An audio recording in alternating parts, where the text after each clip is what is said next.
Hello, this is C.W. Karstens from Games Under Construction podcast. We are here at Austin Board Game Bash, August 4th, 2012. And check this out, we have Punk Monkey with us.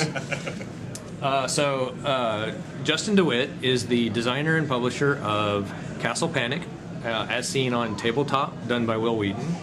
A pretty established out there board game designer and publisher. So we're very excited to have him here today.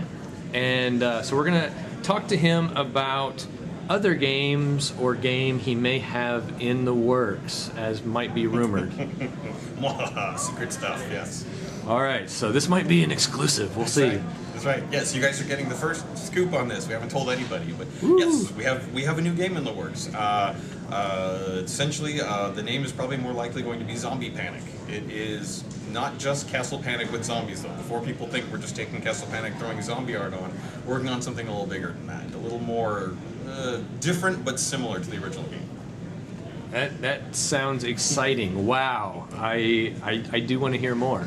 Is there anything else you can reveal in kind of the thematic? I would assume Right. Zombies. It's zombies, right. We've taken the core gameplay and turned it a little bit on its head, but kept the good stuff. We've got survivors. Like there was anything bad with Castle Panic Exactly. already. Oh, yeah, we trimmed out all the really horrible stuff everyone hates. Yeah. We are taking the game a little deeper. Castle Panic was always meant as a gateway game. Very, very approachable, very easy to teach people, very quick to learn, but not a super deep strategic game. That's part of where the expansion starts to creep in and gives you more of that depth. We're sort of splitting the difference now in Zombie Panic. The idea here is going to be you are all survivors who have retreated to a cabin. Zombies are coming, so the same idea of a central location being attacked by zombies is going to fall through. But how you fight and work with the monsters is going to be taken up a couple levels. You're going to probably have actions that you're using. Card play isn't going to be as basic as any other game. You're going to have to make choices on, do I draw cards? Do I spend actions to do X, Y, Z? Do I just fight zombies? Do I repair broken walls? All that good stuff. And then, of course, eventually they're going to break through the walls and you have to take a crowbar to their head or something along those lines. We're working out all the fine details still, but that's it in a nutshell. We've got a really fun end game mechanic that we're still refining. I'm going to keep that secret for later, but the game doesn't just end. You have to really make it to the end of the game. That's all I'm going to say for now. Wow. Okay, that is very exciting. It's nice to see the kind of the concept that people understand as Castle Panic, Right, exactly. And then really take it in a new direction. Yeah, and we see what really you can wanted do to with push it a little farther because we know everybody likes the basic game, but it is very gateway. We were thinking, okay, people like that, let's tease them a little bit, let's go a little further with it. All right, excellent. So at what stage would you say that this game is at? It is still mid-prototype, I'd say. I guess your term might be alpha. It's very rough. Most of the pieces are borrowed from other games. Art is all black and white. There's very little in it that's final. We're still experimenting with everything from turn order, what people do on their turn, how many of each component are present in the game. Definitely a lot of little fine rule tweaks. A lot of it really honestly is the zombie behavior, because this is going to be a lot different than a lot of other zombie games out there where you're running around shooting and collecting stuff. Here, this is very Night of the Living Dead. You are bunkered down. You have got limited resources, and if you go outside, you're going to get eaten. So you need to really focus on how that works. So going back to that, yeah, I think we're getting there. We have a ways to go. It's playable, but it's real rough right now. All right. Normally at this point I ask, did you come up with the theme first or the mechanic first? It looks like you had kind of a stepping stone Right. from where to jump from. We didn't start completely from scratch, yeah. You thought of a theme that is clearly underutilized because no one has zombie games. Yes, we're really cutting edge here. Yeah, we're actually kind of late on the cruise there. The irony is that one of the very first concepts when I came up with Castle Panic, I knew it was going to be this team-based defensive system, and it went from being a bunch of people working a ship to defending a castle. Zombies were one of the ideas we had. It didn't make sense at the time. It didn't have the kind of pure co-op gameplay we wanted, so we went with the castle defense, which obviously worked pretty well. So this is a revisit of some of those ideas and a whole bunch of new stuff I've learned since then. Comments, feedback that other people have said, gee, I wish Castle Panic did this, and other ideas of just like, hey, wouldn't it be cool if? So, yeah. Wow, very awesome. What kind of time frame are we talking about? So since it's still in kind of the alpha stage, the development cycle is generally quite long on board games. I mean, it can go years. So are you kind of an accelerated focus on this first type activity? This is going much quicker than that. This one of the benefits of being an actual game publisher is this is my full-time job. So I wake up, make breakfast, get my coffee, and work on a game all day.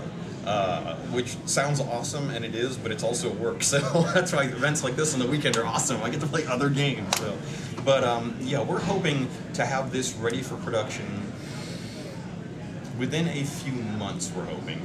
We play test pretty hard and pretty fast, so we get a lot of plays in. We streamline things quick. So I can't give you a hard date yet because there's too much up in the air, but you'll see it early next year, that's for sure. When exactly, I don't know. Yeah. All right. Well, that is definitely exciting, and can't wait to see it.